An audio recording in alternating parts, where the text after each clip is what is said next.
Bismillahirrahmanirrahim. Assalamualaikum warahmatullahi wabarakatuh. Alhamdulillah wasyukurlah, puji syukur kepada Allah Subhanahu wa Ta'ala yang telah memberikan segala nikmat-nikmatnya, baik nikmat lahir maupun nikmat batin, terutama nikmatnya keluar masuk napas ini.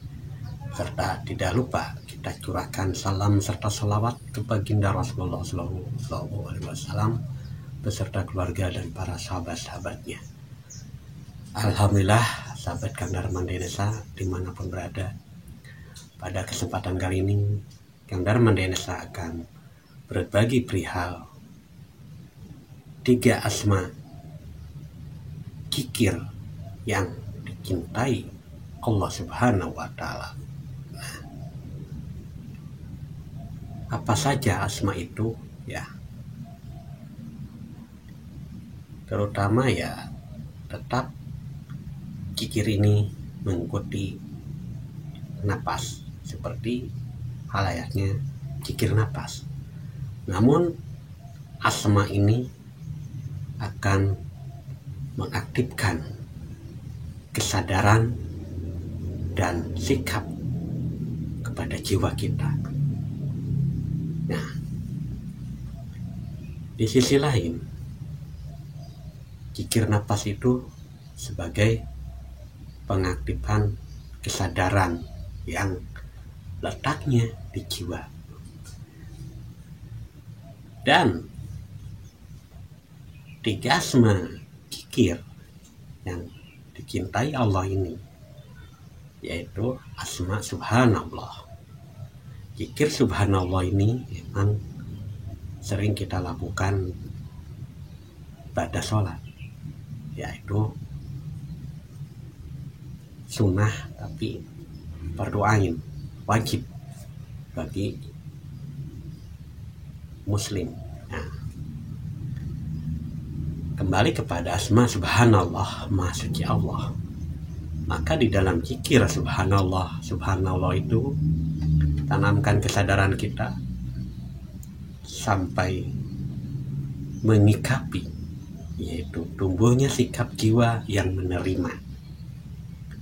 Menerima apa? Menerima segala kehendak Allah Subhanahu wa Ta'ala yang diberikan kepada kita sebagai hambanya. Contohnya baik itu sakit, baik itu kesusahan, baik itu kemiskinan, baik itu kekayaan, pangkat, jabatan, harus kita menerima dengan sikap jiwa yang benar-benar suci karena disucikan oleh Allah Subhanahu wa Ta'ala. Jika sudah memahami dan menyikapi kikir asma subhanallah sehingga terciptalah sikap jiwa yang menerima segala kehendak Allah, maka asma kedua yaitu zikir alhamdulillah. Alhamdulillah sebagai wujud terima kasih kita kepada Allah dengan selalu bersyukur di setiap kondisi apapun. Nah, setelah menerima apapun yang terjadi dari kehidupan kita yang diberikan oleh Allah Subhanahu wa Ta'ala, lalu kita berzikir alhamdulillah dengan sikap jiwa selalu bersyukur kepada Allah, baik dalam keadaan susah maupun dalam keadaan senang. Tetap balance, seimbang. Kita harus bersyukur, berterima kasih kepada Allah.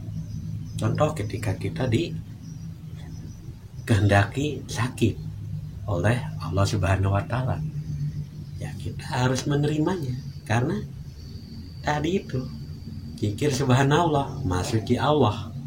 Kita harus menerima karena Allah maha suci, segala perbuatannya itu suci. Nah, di balik sakit itu ada satu pelajaran. Nah, maka kita harus berterima kasih kepada Allah, ucapkan syukur alhamdulillah dengan sikap jiwa yang seperti apa, semeringah, bersyukur gitu. Ketika kita dikasih sakit itu bersyukur, ya iya, sehingga terjadilah suatu kebahagiaan di dalam diri kita. Dan sikap jiwa yang selalu berterima kasih ini akan berbuah kepada kebahagiaan, baik lahir maupun batin. Lalu asma yang ketiga adalah Allahu Akbar. Zikir Allahu Akbar mengaktifasi sikap jiwa yang yakin kepada pertolongan Allah, karena Allah Maha Akbar, Maha Agung.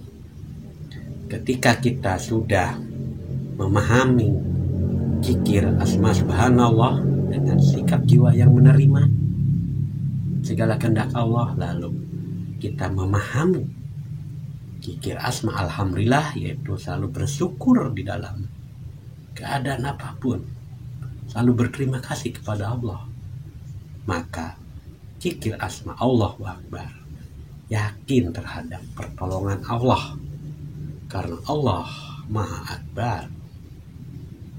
Nah, karena Allah dan Akbar ini tidak pernah berpisah, tidak pernah bercerai-berai, tetap Allahu Akbar. Maka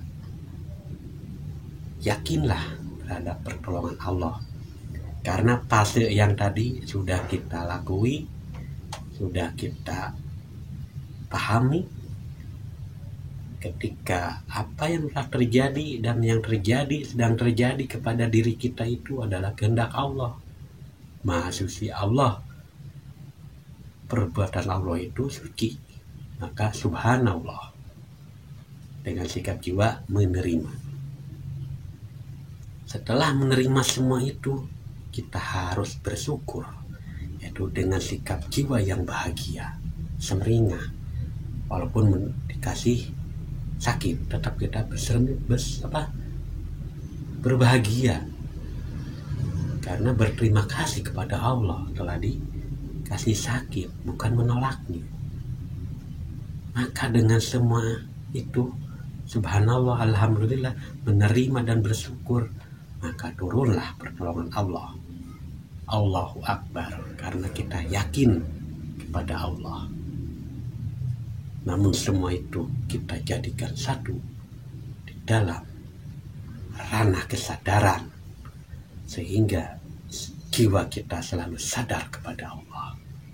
Maka itulah zikir yang Allah sangat cintai, yaitu dengan sikap jiwa. Ketika Allah sudah mencintai hambanya yang punya sikap jiwa menerima, bersyukur, dan yakin kepada pertolongannya, maka turunlah rahmat serta barokah kepada si hamba itu, karena jiwanya selalu sambung kepada Allah dengan sikap jiwa yang menerima, bersyukur, dan bertakbir selalu kepada Allah, yang artinya selalu yakin terhadap pertolongan Allah. Namun semua itu harus melalui fase subhanallah, menerima terhadap kehendak Allah, dan fase alhamdulillah, bersyukur selalu kepada Allah, maka turunlah pertolongan Allah. Zikir ini yaitu dengan sikap jiwa. Nah, jangan asal zikir subhanallah, subhanallah, subhanallah, alhamdulillah, alhamdulillah, Allahu Akbar, tapi kita dengan kesadaran kepada Allah.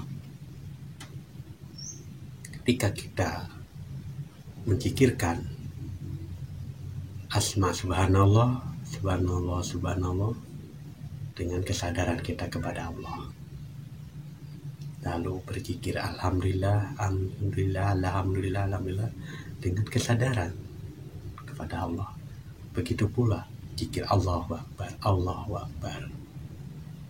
Karena di dalam metode zikir nafas, setiap hembusan nafas ini mengandung satu hayat, yaitu kehidupan dan menghidupkan seluruh organ tubuh kita, sehingga semua organ tubuh ini berzikir kepada Allah.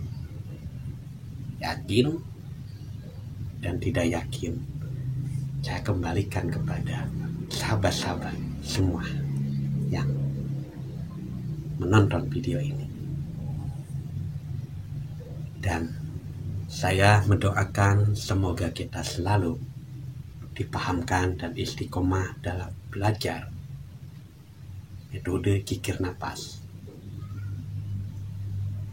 Semoga apa yang disampaikan saat ini bermanfaat bagi kita semua dan menjadi suatu motivasi agar selalu semangat belajar ketuhanan dengan metode kikir napas. Akhirul kalam, wassalamualaikum warahmatullahi wabarakatuh.